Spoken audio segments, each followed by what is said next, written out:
Welcome, good afternoon. My name's Andrew Jackson. I'm one of the associate principals at WQE, and part of my portfolio is to look after the progression of students. We've also got with us Kate O'Farrell, who's our careers education manager, and then a couple of people from DMU, down bottom. We've got Faye Shears and Henrik Smolinski, who I'm going to talk to a little bit about student finance a little bit later on.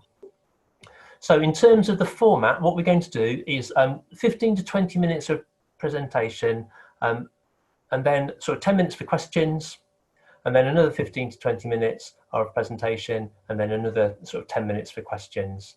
And hopefully you've spotted the chat question function. So what we'll do is, rather than try answering questions as we go through the presentations, we'll wait until we've finished that. Hopefully some of your questions will be answered as we go through. And then anything else that remains, we'll try and answer in that sort of 10-minute slot. Just to be aware that this is being recorded, and also I think all the information that we present this afternoon, including a longer presentation from DMU about student finance, will be available on the college website after we've finished. So it falls to me to start, and I'll just talk you through sort of the progression from WQE and some of the options that the students have. So I'll just share my screen with you.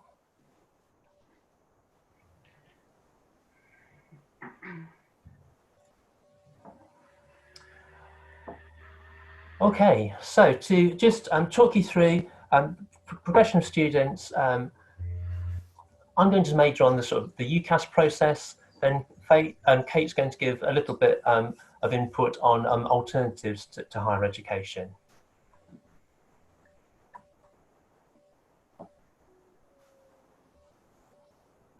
So just to give you a little bit of an idea about what the size of the process that happens.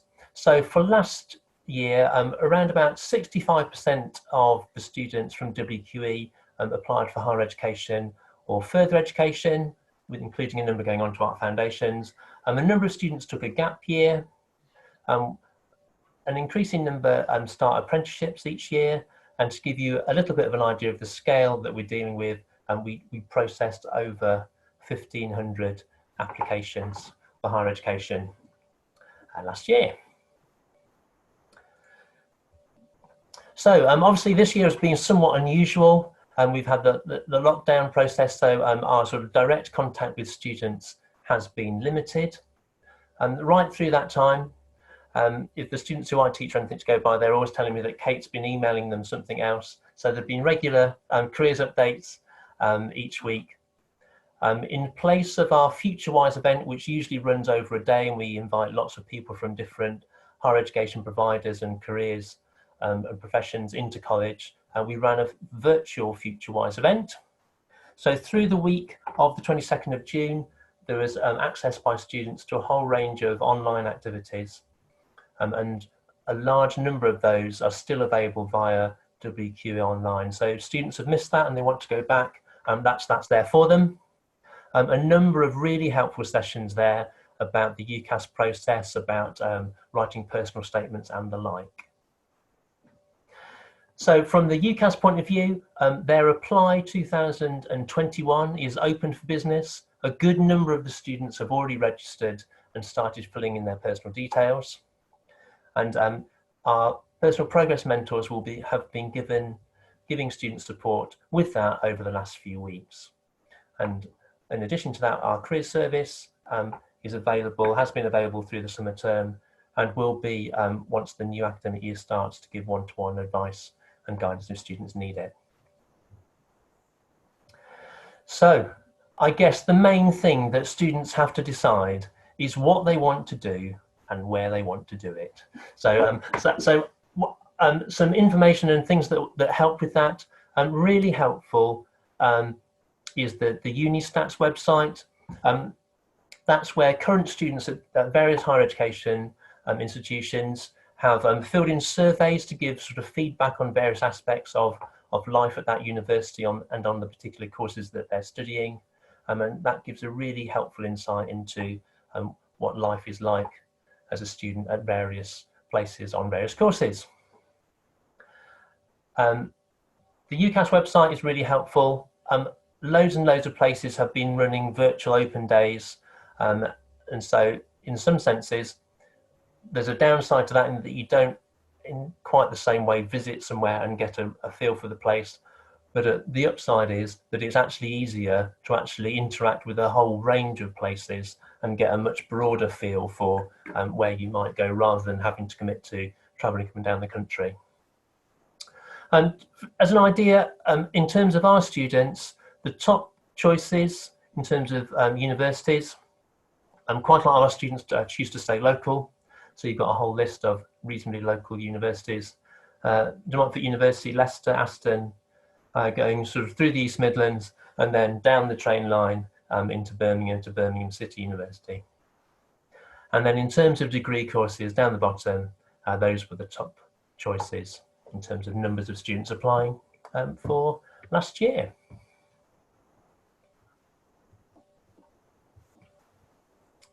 So we have some internal processes and procedures that we ask students to do. This is largely to do with managing the large number of applications that we've got to make sure that we're able to meet the external UCAS deadlines with plenty of space to spare. So through this term, subject teachers have been writing subject comments and making predicted grades. There'll be an opportunity for some of those predicted grades to be updated early on in the autumn term based on more recent assessment, particularly given the disruption to assessment through the end of the summer term. As many of you will know, students can make up to 5 choices of different university courses that you want to apply for. And the only thing that's slightly different to that, if you're applying for medicine, veterinary science or dentistry, you have the maximum you can choose from that type of course is 4, and you have to choose 1 other course. Basically, students complete the process through UCAS on Apply 2021. The main thing that we would really stress is that with the personal statement, it needs to be the student's own work. There is quite sophisticated plagiarism software that UCAS use, both comparing things that are available on the internet, previous personal statements from students and the like. So if your cousin went to university 3 years ago and you have been asking their advice, and that what they've said is, oh yes, you know, I did a really good personal statement, please resist that temptation and make it your own work. Every year we get perhaps 1 or 2 students who get the scary message back from UCAS that says that your personal statement has been plagiarized. And then they come to us going, what shall I do now? And our advice would be, please don't get in that situation in the first place. If you want some help and advice with it, personal progress mentors and careers are able to do that. You'll get to the point where the student has completed their application and they click pay and send. The prices are there. And then the personal progress mentor pulls together the reference from the things that the subject teachers have said, and also puts an opening statement and a concluding paragraph in there. And then that application will be sent on to UCAS, who then send it on to the different universities. We have a number of internal deadlines, which are basically to make sure that we then have time to actually process the references correctly and make sure that we hit those external UCAS deadlines. And so for people applying for Oxford, Cambridge, medicine, vet science, dentistry, so those early applications, 18th of September is when we ask students to have got their application sent through to the college, and then we will make sure that we then get those processed in plenty of time before the 15th of October external deadline. We then try and put another wave of students through. So if you're applying to a competitive university and to a competitive course, we ask for those to be completed by the end of October. And the final internal deadline for all applications to be done is the 20th of November. And that means that we can then guarantee that we will be able to meet the external UCAS deadline of the sort of beginning of January, 15th of January.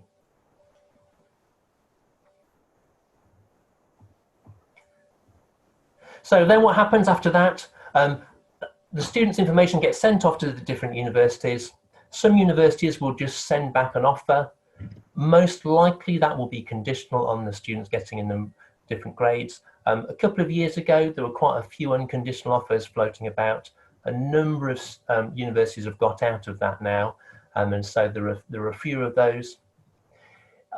On occasion, students will get the message back from a particular university that they don't meet the entry requirements for that course, and they possibly get rejected or referred across to a different course.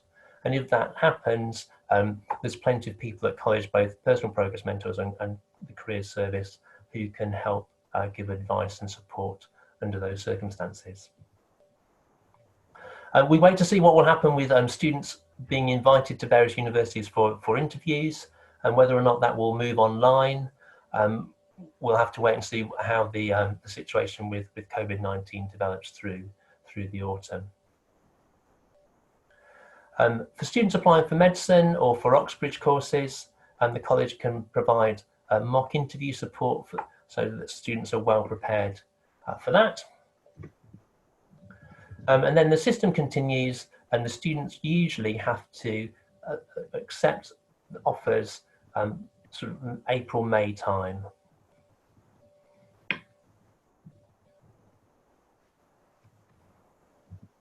A small number of students apply for sort of music conservatoires.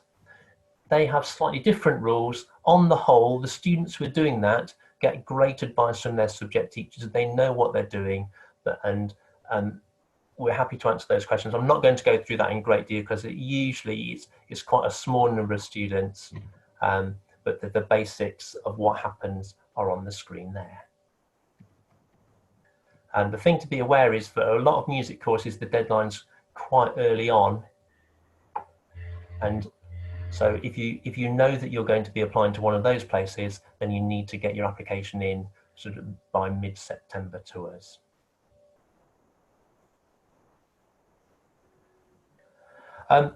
Again, things are very much up in the air. Some students may be considering a year out. There's two ways of going about that. One is to decide and wait and apply in 2022. The other is to apply in 2021, so with the next round of applications, but then ask for a deferred entry. There's some pros and cons to that. Deferring, so applying and then asking to go in a year's time, means that you've got a place secured. You kind of don't have to worry about it in the year. But it's just for that year. Sometimes in their year away from study, students change their mind and then have to reapply. Applying for the 2022 cohort can work. You know your grades. You've got more time to decide what you want to do, but you are kind of on your own in terms of doing the application. Okay, then I'm going to hand across to Kate, and she's going to talk about alternatives to university. And I believe I've got to keep moving the slides, so she'll. Yes, I'll let you know when to move it on if you hold fire for a moment. Thank you. Thanks, Andrew. Yeah, we just wanted to make sure we spent some time at this event going through some of the alternative options that are available for students who want to explore something different to traditional university route. We want to be sure that students are aware of all of the options open to them, so they can make the best decisions for them about their next steps. And we wanted to make sure that we shared this information with you as well. Over the last few years, we've definitely seen a couple of things. We've seen an increase in students who are looking to explore some of these alternatives. We've also seen an increase in good quality alternatives to university, and we've seen more of our students actually progress on and secure those opportunities. So that's kind of the landscape we're in. Before I kind of really get into it, I just want to assure you that although this is although we're aware that the majority of our students want to go to university and actually do go to university, we want to assure you really and reassure you that we're absolutely committed to ensuring that students are aware of these alternative options, aware that they are genuine alternatives to traditional university, and we're really committed to supporting those students to explore these opportunities and to apply for them where that's something that they want to do. So just to assure you really that students who are interested in any of these alternatives, they're given exactly the same level of support and amount of support as any of our students, but it's different because it's more tailored to them, so it's more sort of specific support. Thanks, Andrew. If you could just whiz on to the next slide. Thank you. I want to focus mainly on apprenticeships and specifically on higher and degree apprenticeships. But just to go through a couple of examples of some of the other alternatives students might be considering, they might want to look at a foundation degree or a HND program. So that's a shorter course. It's a 2-year course, stands as a course in its own right, offered in vocational areas like business, sport, retail, those kind of areas. They're a good bet for students who perhaps want to go into that particular vocational area. They can be cheaper than a full degree, and the entry requirements can be lower. And often there's also the opportunity to top up and actually gain a full degree in that field as well. HE and FE, or higher education in further education, again suits some of our students. This is about studying for a university level qualification in a further education college, so somewhere like Leicester College. Benefits might be smaller classes, a college environment that suits some people better. Again, the entry requirements can be lower for those opportunities, and still with the opportunity to top up. The year in industry is a structured paid placement scheme, which is really good for students who are considering a gap year. And study abroad is something we thought a couple of years ago would become a really big thing for us, but hasn't really. But it is something a tiny number of our students, 1 or 2 per year, would look at doing. And obviously the major alternative option is apprenticeship. So thanks, Andrew. Just want to focus particularly on higher and degree level apprenticeships. Still the smallest area of apprenticeships, and still the newest area of apprenticeships, but a growth area. So over the last few years, since they were launched in 2009, we've seen more opportunities come on stream in things like law, that kind of, and some of the business sectors. As with any apprenticeship, it's a mixture of on-the-job learning and an academic qualification. For a degree apprenticeship or a higher apprenticeship, the qualification you get is a university level qualification. So if it's a degree apprenticeship, the qualification you get will be a degree, the same as anyone who's been to university and got a degree. You see, the company will pay for that degree because you're working for them. So that's one of the big plus sides of degree apprenticeships and higher apprenticeships. In terms of students who are interested in exploring these opportunities and what they need to know, so they're a competitive option, absolutely. They're not a kind of an easier route by any means, but as I mentioned earlier, our students are well positioned to compete for these opportunities where they're interested in them. They will have a grade requirement often, so a UCAS point or a grade requirement, but they will also be looking for other things, so employability skills, the students to demonstrate things like communication skills and teamwork, so they'll be looking for those kind of skills. In terms of when to apply, if students are interested in looking at these opportunities, they really need to start in the autumn term when lots of the bigger name companies will start to advertise their opportunities. Then there's a sort of a break, and then there's another load that come on from sort of February, March time. So really it's something they need to be aware of from the start of the autumn term right through the year. And as I mentioned earlier, there's lots of support available for students who are interested in these opportunities. And what I would say is if any students are interested in exploring them, come and have a chat with us or email us in careers, and we'll arrange to have a chat with you sort of one-to-one about your own plans and take it from there. So that was all on apprenticeships. Andrew, the next slide is just some useful websites that you might want to have a look at. And that was all I wanted to say really on my bit about apprenticeship. So I think we've got some questions coming through. Yeah. Okay, so just looking through the questions. One is about students are they expected to take part in this meeting? No, this is really very much for parents and carers. Students will have had a lot of this information given to them via the Virtual FutureWISE event and also via their personal progress mentors. So, and then a number of questions around competitive courses and competitive universities. This is not something that's externally driven by UCAS. This is simply us internally trying to spread out the application process and our management of it so that we're able to give all students a good deal in terms of advice and guidance. So basically, if you're applying to a course where the predicted grades and the grade requirements are a mixture of A's and B's, then we would say that's a competitive course. We would encourage you as the students to get their applications into us by the end of October the 30th. That then allows us to sort of once the early applications done through the first part of the autumn term to focus on giving those students good advice and guidance over sort of choices, over their personal statements. It allows us to get those applications off. Those tend to be the universities and the courses where students are most likely to get asked to go for an interview, and it allows those then to start to happen for students through the autumn term and in the early part of the spring term, which tends to fit better with their studies and getting ready for the exams. So that's that one.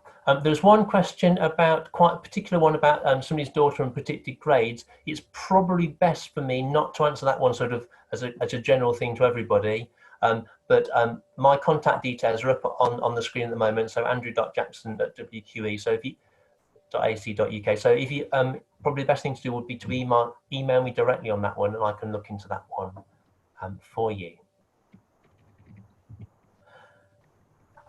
So then other things, are students able to read the reference written by the PPM? Yes, so the students have access to something called Pro Portal, and on there they'll be able to see their predicted grades, the subject comments written by their teachers, and also the opening paragraph and the concluding paragraph written by their personal progress mentor. So are students able to apply for both foundation art courses and a degree course if they're unsure about which to pursue? So Kate, do you want to answer that one? Yes, absolutely. Yeah, the Art Foundation course is something that students apply directly to the university for. So they don't use the UCAS to apply for that. So they can absolutely apply for a set of universities through UCAS and apply directly to universities or colleges for foundation art courses at the same time. Yeah. Okay, so then we've got, can they only apply to 5 universities? It's more specific than that. Students can only apply for 5 courses. So you could decide to apply for 2 different courses at the same university if you wanted to. So yes, 5 courses.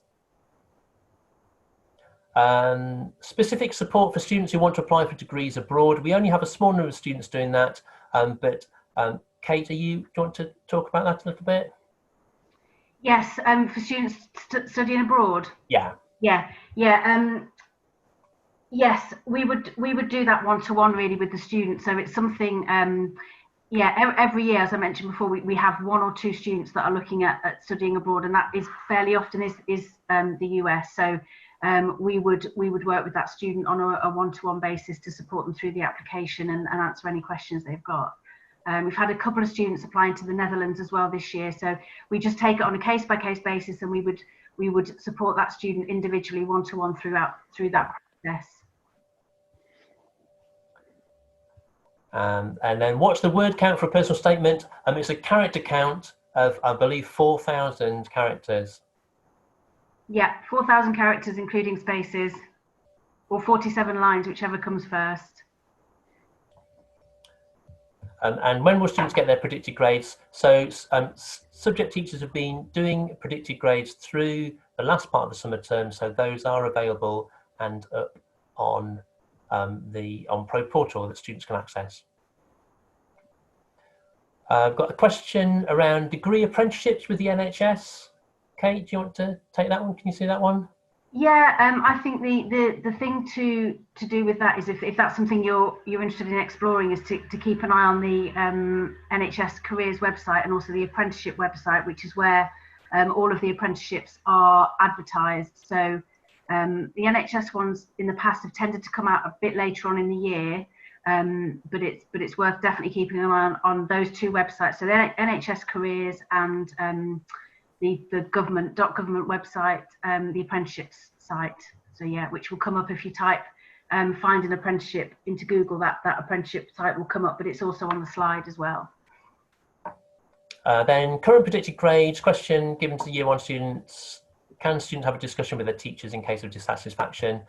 Yeah, so at the start of the autumn term, students can do that, and there'll be opportunity for students to do further assessments and kind of add evidence to as increasing a predicted grade. Can we have a copy of the slides? Yes, they will go onto the college website after this. Paying for applications for university, right. So what the students are doing is actually paying an administration fee to UCAS, not directly to the universities. So they have to pay a fee for UCAS to process their application. That's what the paying and sending bit is. How many students from WQE got onto apprenticeships last year? Oh crikey. It's usually about 50 that would get into kind of a range of that includes employment as well and apprenticeships. So it's not a huge number, but they're not a huge number of our students, although they may be interested in exploring them and looking into them in more detail. Not huge numbers apply for those opportunities. So of the students who apply, you know, that kind of balances out. So that would be a good number of students who get in, but it's normally about 50 or 60 who get into either full-time employment or apprenticeships. And we've had students get successful opportunities with the civil service, with some of the big accounting firms, the KPMG, Mazars, with law firms. So we've got lots of good case studies to talk about with our students. Yeah.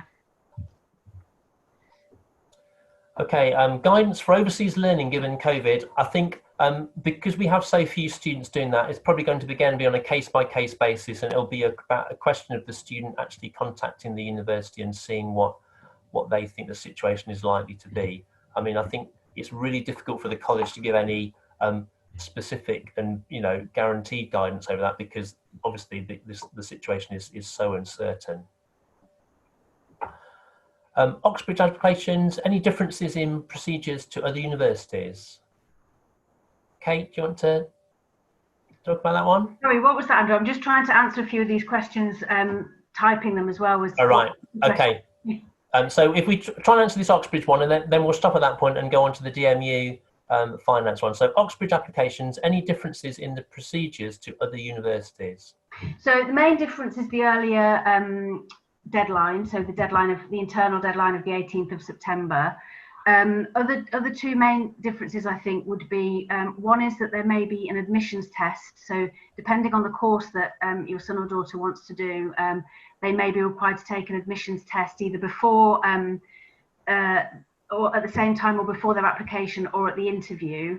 And the other main difference would be, the other main thing to consider would be the personal statement, because if you're applying for Oxford and Cambridge, you want to probably gear your personal statement towards them, and they are going to want essentially an academic kind of discussion in the personal statement.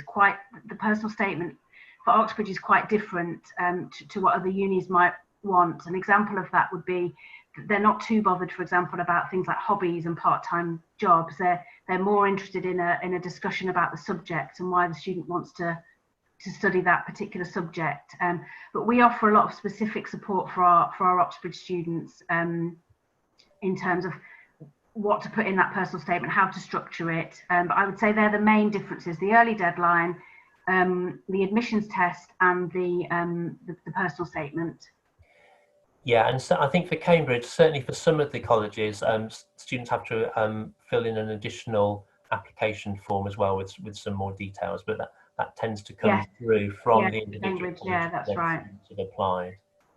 Right, whilst there are a number of other questions, I'm going to now attempt to multitask and read some of those at the same time as listening to the two colleagues from DMU talk about student finance. So I'll hand across to them, and then pick up any more questions at the end.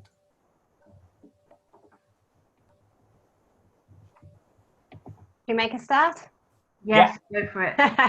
Waiting for the cue. So we'll share our screen here as well in the moment. And again, we can share slides if anybody wants those.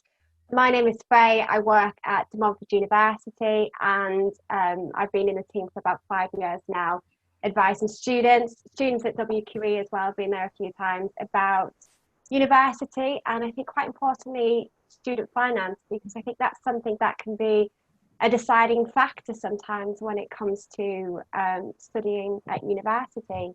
And I'll let my other colleague introduce himself. Afternoon, everybody. Yeah, my name's Henrik. I work in the same team as Faye. Not been in the team quite as long, but yeah, I actually graduated from De Montfort in 2017. My undergraduate degree was in human resource management, so I've been through the full cycle, sort of fairly recently as well. So hopefully we can both give you a little bit of insight today on all things uni and especially student finance. So should be a good one. Yeah, wonderful. So I'll get the shared screen up. Let's make sure that I can do this correctly as well. So I guess just over the next 10 minutes or so, we're just going to go over kind of what the fees are, what kind of support is available, also what kind of repayments there are, what are they like, interest rates, and also some kind of top tips on what students can kind of do to make sure that their money does go as far as possible, and some kind of key tips on how to avoid some of those costs at university as well. So I'll make a start anyway. If you have any questions, guys, please do pop them in the Q&A box. We'll try our best to answer those. Definitely. We'll be sticking around, so we're happy to answer questions for you. At least try to. We might have to bring our colleagues from WQE as well to help us out. So we've got universities can charge up to £9,250 per year for tuition fees. It can vary depending on the university. Sometimes if a student considers a university college, the fees can be a little bit lower. So that's just something to check. Most universities do charge the full fees. Tuition fee loans are available to cover the full cost, and that's for UK and currently EU nationals. You can get that to cover the full cost, or you can get it to cover part of the cost. I guess it's a personal decision. It's also available to other students who perhaps might not be from the UK or EU, so it can depend on things like settled status, amount of time in country. So you can pop onto the gov.uk student finance website, and there's some further information on there about eligibility as well. Tuition fee loan itself is paid directly to the university at the start of each semester, so 3 instalments. So if a student decides that perhaps university wasn't the right track and they just the right path for them, and they decide that in their first semester, they're not obliged necessarily to pay for their second or their third semester. So I think it's probably a good idea that £9,000 goes directly to the university, because I think if I was a university student, getting £9,000 plus in my bank account, I'd probably start thinking about holidays, probably to the Bahamas. So anyway, hopefully students are a lot more sensible these days. Apologies, might have had my dog barking then. Tuition fees and what they cover. So obviously this is going to be the vast chunk of what your fees actually go to cover, what you're paying for essentially, and the service that you are getting from the institution. So you'll be getting a variety of support services. So this can go all the way from just help, with your assignments. There'll be help potentially if you're having things like money issues potentially, any pastoral help, that kind of thing. A large chunk will go to library and online resources as well. So obviously, especially at De Montfort, I'm not sure about other universities, but the library is actually open 365 days a year, 24 hours a day. So if that's your thing, you can study in there all the time. And obviously that does cost a bit. People have got to monitor it and that kind of thing. The books are constantly updated, and there's tons of online resources. So if you don't have a laptop when you go into uni, I know at De Montfort as well, if you go in the library, you can actually rent a laptop and that kind of thing. When you do join university, you'll automatically enroll in the Students' Union. Now, the Students' Union is an independent body who essentially represent students at the university, and they are run by students, led by students. And the idea is they're going to give the students a voice when it comes to deciding all of the high-level decisions at the university. It's also going to cover your contact hours with academic staff. So whether this is your lectures, your seminars, tutorials, lab work, if you're in any of the engineering buildings, that kind of thing. So it will cover a lot of your teaching hours. Obviously, like I said before, computers, IT systems, which are spread throughout the whole campus in all the various buildings. And they will also pay for your degree entry to exams. I think I've covered all of those, Faye. Anything else? Sounds perfect. So that's kind of a sum up of what those tuition fees go towards. And something else we just wanted to mention is some of the living costs that students may have whilst they're at university. So there's the kind of bigger ones, so things like rent, for example, bills that they may have to pay for. Because I guess it just depends if the student decides to move away from home, or if they decide to stay at home, depending if they've asked permission if you want them to stay. So probably a good conversation to have. And there's some other things to take into consideration. Course supplies. The student needs to buy books, for example, food, groceries, printing and photocopying. Even things like phone contract. Is the student paying for that? Does the student need a laptop for university if they don't have one yet? Things like entertainment, socialising as well. So obviously that's going to be something that they do need to take into consideration. Amongst all those obviously serious costs like rent and bills as well. Things like gym memberships, sports clubs that they might join as well. So that's just a bit of an idea of some of the costs that students might incur whilst they're at university. Okay, so the second loan that sort of goes along with your tuition fee loan. So got to emphasize and stress that they aren't compulsory. You don't have to take out both these loans. You can just take out one of them. But I think the vast majority of students will decide to take out a maintenance loan and a tuition fee loan. So I think myself and Faye both would have done that when we were studying, because I don't think we could have paid to go to university otherwise. The difference with the maintenance loan is that it is there to sort of supplement your time studying, essentially. So the maintenance loan is means tested. So that means when you come to make your application with student finance, you will have to pop down some of your parents or your guardians' details, and the amount you're eligible for will be means tested against your household income. And it'll also depend on whether you decide to stay home or stay away, because obviously living away tends to be a little more expensive. So they do take that into account. And then if you also study in London, you tend to get a little bit more as well, just because of the natural higher living costs in London. And then the maintenance loan itself is paid directly into your bank account. So really, it's essentially there for whatever the students want to do. But the whole point of the maintenance loan is to help you, fund your time at university. So typically, I think for myself anyway, a lot of my maintenance loan went on my living costs for my accommodation. And then within that as well, it would pay for things like my food, my gym membership, my rugby memberships, that kind of thing. So it is all assessed. If you are intrigued as to how much you might be eligible for and you just want to get a rough look now, you can go on the gov.uk/student finance website, and you can get like a little rough idea of how much you might be entitled to there. So as Henrik mentioned, they look at household income. So that's where the student resides. So for example, if a student lives with just mum, for example, it would just take in mum's household income. So the house where the student resides. As you can see down one column, it has household income increasing. The next column, living at home, so students still can access an amount even if they do wish to stay at home. And then if they're living away from home, they'll be entitled to a bit more to obviously cover things such as rent for accommodation.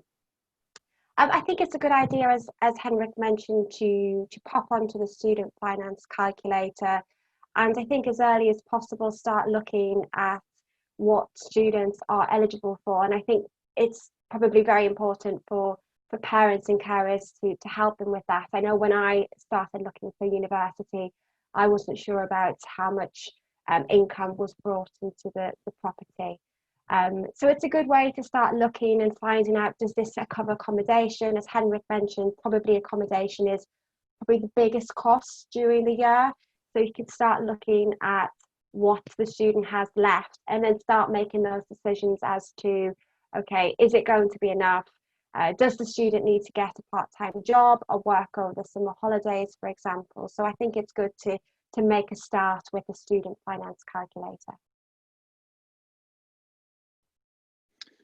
Thank you, Faye. So how to apply? It's so the student finance itself is part of the government, so it's done directly through the government portal. So the website you want to use is www.gov.uk/student finance. Feel free to take a look at that now or after the end of this webinar. If you're just interested in some of the resources on there, like we said, the predictor calculator, that kind of thing. You know, if you're not too sure about the whole student finance thing, there's a lot of information on there. A student will create an account. Student finance itself will open in February and you'll have a deadline of 25th of May. So what we do encourage students is to make sure they've applied within that sort of timescale, because student finance can take a few weeks to process. It can take around 6 weeks. So the last thing you want is, you know, to have done a late application potentially and you've not quite done your student finance in time, and then you might be starting your university in September or October and your fees might not actually be in your account yet. And that can make paying for things like rent quite difficult. So what you need to do is just provide an email address. You'll have to give a passport number, a university in the course. So if you are worried about what the course code is for any of the university courses, all you have to do is go on either the UCAS website or the university website. You have a look on the course that you're interested in, and they tend to be like a number and a letter, and that'll be the code that you pop down.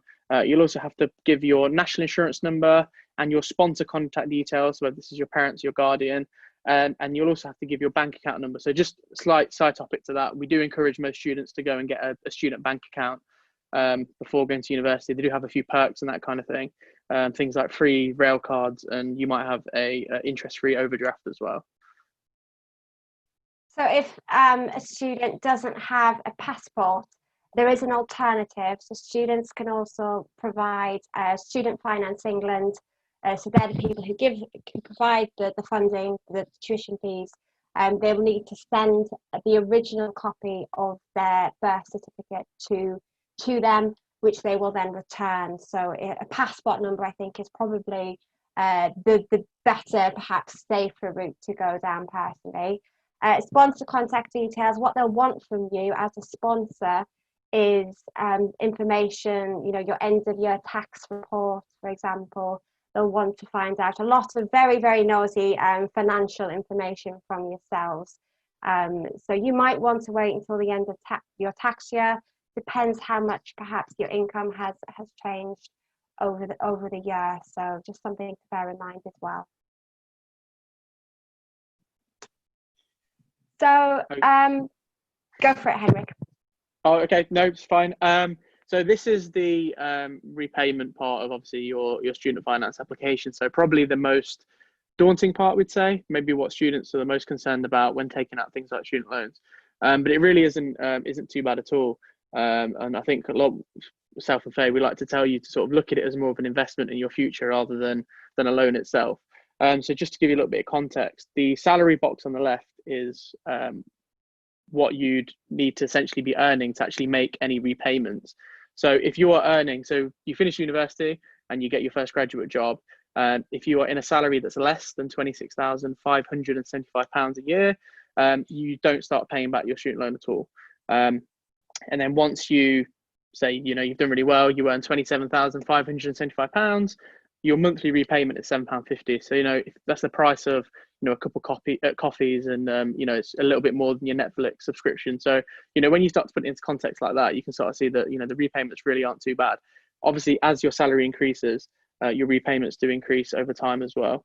But like we said, like to sort of look at it as more of an investment in your future. And it's one of the safer sort of loans that you can look to take out. Yeah, so with this, this looks at both the tuition fee loan and the maintenance loan. They're consolidated into one lump sum. It cannot be passed on, it cannot be inherited. It's the students, I guess it's what the student has lent, it's their responsibility. And the same as, after graduating, when they do start working for an employer, they communicate that with Student Finance England. It's wiped after 30 years, so something to bear in mind. Students may be paying that for the full 30 years, only if they're earning, and obviously earning over that income threshold as well. I guess myself personally, I see it a bit more of a graduate tax. If you're not earning, you don't pay. If you are earning a certain amount, then you do pay. So it's a very, very different kind of debt to having a mortgage, for example, or a credit card, in my opinion. Something to just touch upon, very, very exciting bit, I do apologise, is that they do charge interest rates and inflation as well. So whilst the student is studying, they charge RPI plus up to 3%. When the earnings are below the threshold for making repayments, so the £26,570, they don't make these nice round numbers for us. It's RPI only. And then, as you can see, as it goes in the columns beneath, it can depend on income as to how they charge that up to 3%. So I think RPI now, I think at the bottom there, it does say it's about 2.4%. So it's just over 5% interest overall that students may repay on the amount that they've borrowed. Unofficial kind of statistics do state that most students won't actually repay their loan within the 30 years, so it will be a continuous graduate tax. So I think probably the interest rate is something that is probably not looked at into finer detail, because it is quite a large amount that students are borrowing anyway, and most students actually won't repay the amount that they borrow at all.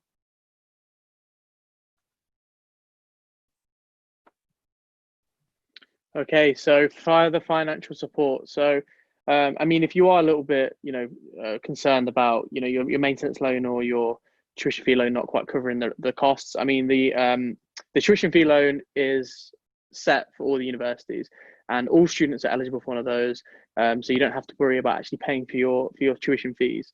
But I guess things like your maintenance loan, where they might not quite cover the full amount, is in things like your student accommodation. So they tend to be slightly more expensive than what you might be entitled to in your maintenance loan. And this is where you can look to your parents for support. So if your parents are willing to support you, that's great. Good on them. They can see themselves invested in your futures as well. But obviously that's a conversation you'll have to have with your parents, and all parents are individual. A lot of students, and this is something I did when I was at uni, I had a part-time job. So I had one in my first and my second year. And that was just to maintain being sociable and that kind of thing, because having a good time, that kind of thing can be quite expensive. So just by having a part-time job, it's just going to keep topping up your bank account every other week.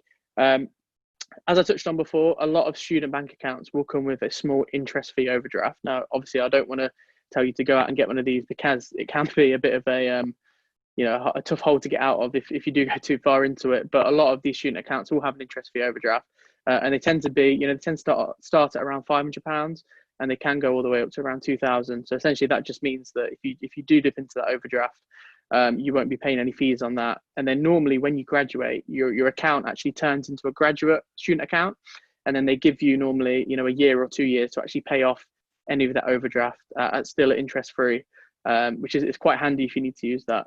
Then there's also scholarships, bursaries and grants. Just to quickly touch on one that I know off the top of my head, there's things like sports scholarships. If you're a high level athlete, that's also studying at university. So we at De Montfort, we offer sports scholarships up to £6,000. So that's for students that are representing their nation at a certain level. And then there's all sorts of bursaries and grants, high achievers, that kind of thing. These will all be individual to each university. So when you're doing your research and when you're looking at your university, make sure you have a look at those. If anyone is interested in studying an NHS-based course, so things like nursing, midwifery, radiography, paramedic science, paramedicine, that kind of thing, there is an NHS grant that's just been reintroduced, and that starts at £5,000. So a lot of NHS-based students will be on placements for the majority of their times while they're studying, which will mean having a part-time job is pretty much impossible. So the government's allowing students to have up to £5,000 bursary. So that's free money that they'll get each year to help supplement their income and that kind of thing. And there's also hardship funds and that kind of thing from the university. So like I said, when you are looking at going to university, just have a look, do your research. All the universities will be different. Some will offer more than others. It's just a case of you guys having a look prior to your application. And just to end on, really, we just advise students to really have a look at the right bank account for them. It might be that they are going further away for a university, and the bank that they wish to go to offers a free rail card, for example. So having a look, it might just be that they offer an Amazon voucher of £100, just something to think of at the top of my head. So it's good to have a bit of a shop around for student bank accounts. We advise students to get an NUS card so that they can take advantage of student discounts in shops or cinemas, for example, and pay out large expenses first. Make sure they get that, for example, that accommodation chunk out of their maintenance loan before obviously going in and spending whatever they have left. I think something that I used a lot when I was at university, I use Excel spreadsheets, but I know a lot of students now tell me that they all have an app on their phone, which helps them to keep an eye on their expenses.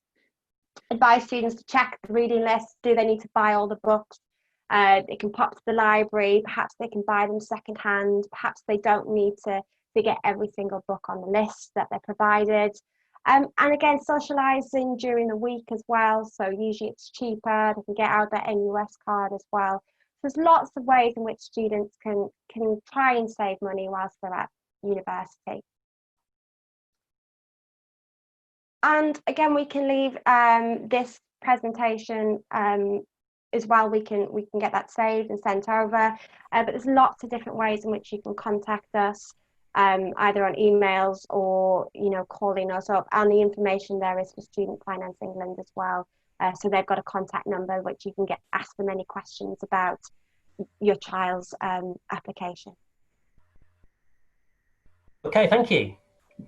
So there are a few questions that relate specifically to student finance. So perhaps if we try and deal with those ones first, and then we'll go back to the more general questions afterwards. So I think if people can look, so the questions around student finance sort of start at 4:36 onwards. So there's one around are loans available for international universities, and then we follow on from there.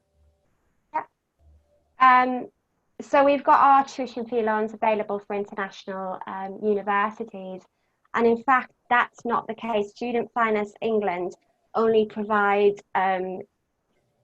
tuition fees loans for students who wish to apply in the UK, but it might be that universities offer something similar to what we do currently for EU students, where they can access the tuition fee loan. So it would be a case of looking at the university that the student is interested in abroad and seeing what they have available for international students. Okay, thank you. So we've got a question that says, do we need to take a student loan out for all the uni years? No, you don't have to take a student loan out for any of the years. You can take one out for 1 year, 2 years, 3 years. Most students will take one out for 3 years because that's the easiest way to pay for your fees and your maintenance loan, that kind of thing.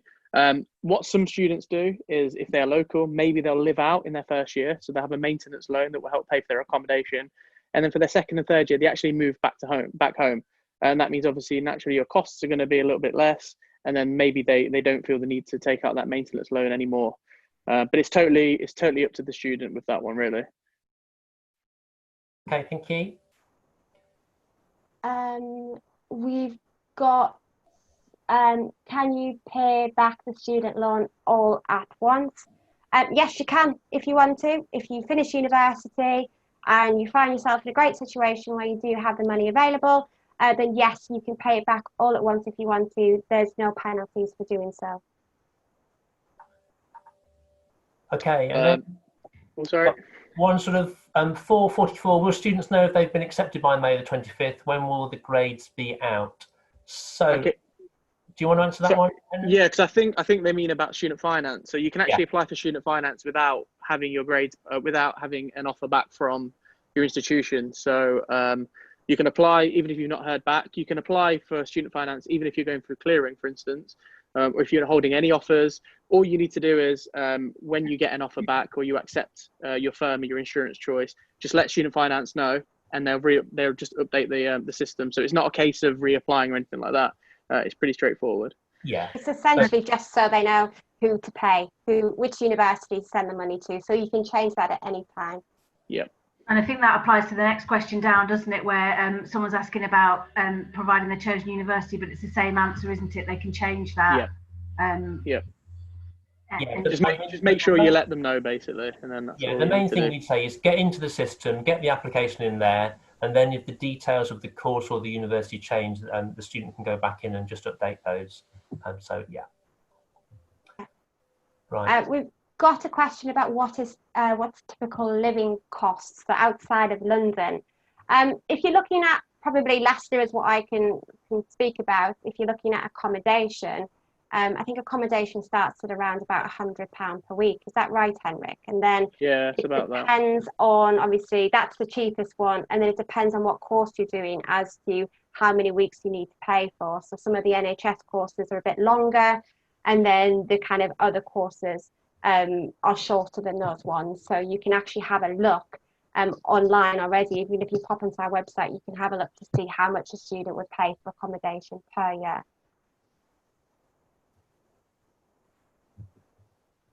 Okay, I think that probably is all the ones that refer to finance that I can see. I mean, there's a question at the bottom about the Erasmus scheme. Oh yeah, sorry, the only thing I just want to touch on quickly is I think the Erasmus scheme is a little bit up in the air at the moment because of things like Brexit and what's going on exactly.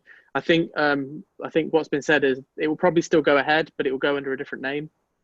And the application might change a little bit. But what I'd say if you're interested in things like Erasmus schemes or years abroad, especially if you're not going to be doing those for the next couple of years, just keep an eye out on how things develop and sort of take it from there, I guess, because it's an ever-changing sort of landscape at the moment. So there's a couple more just popped in as well at the bottom there. So maintenance loans, the figures, they're per year, aren't they? So they are indeed, and students reapply every year, so sponsors will get that email every year as well, and just reassess anything in case anything's changed. So that's the amount they get per year. Yeah, and then there's one about student loans and applying but then deferring. That would then be a case of going back onto student finance and letting them know that that's what's happened. And I think you have to apply every year for your student finance, but my understanding is they'll retain the details that are in there, and you just need to update them for the new year. Yes, and Student Finance England doesn't transfer any kind of money to universities or to students until the student is actually at university and has registered, so they're on campus, registered their attendance.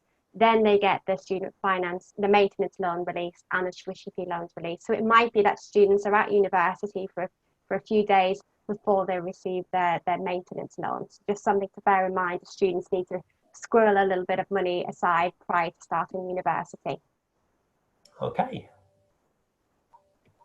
So I think that's probably it for finance ones. So Faye and Henrik, I mean, if you want to hang around and listen to the answers to the rest of the questions, then feel free.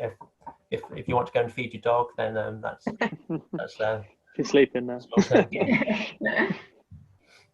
Okay, so there are a few questions relating to predicted grades. Probably the easiest thing to do, if I just share my screen with you and show you some frequently asked questions that we've got some answers to that we've shared with students that and are on our website. So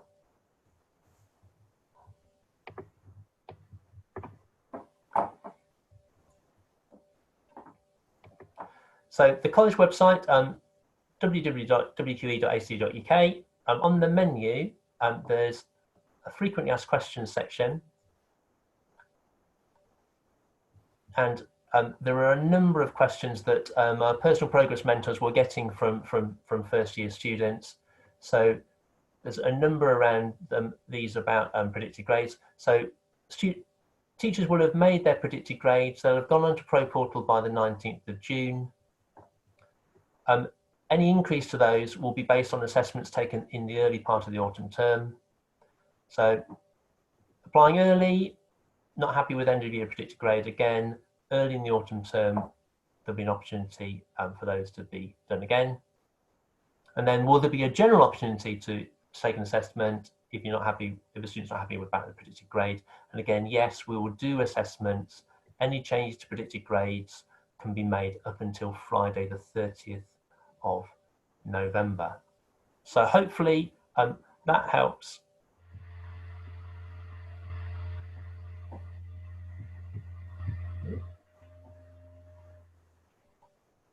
Okay, so on the college website menu, frequently asked questions, and then there's a whole, these ones came from students, so there's a whole series of questions around predicted grades, which probably will cover the questions that you're asking on the chat. If there are particular situations that you want a particular answer to for a particular student, then the presentation that we've done this evening will be up on the college website. That's got my contact details on. So if you want to drop me an email, that's absolutely fine. And then there are a few questions around support for students with writing personal statements. Students will have had some of that support from their personal progress mentors and via the FutureWISE event that was done virtually this year. So students will know how to get onto WQE Online. So this is WQE Online. As part of that, if they wind down into the middle, there's the careers button here. If they click on that, they will then get a whole series of options, one of which is all the information that was available as part of the FutureWISE event.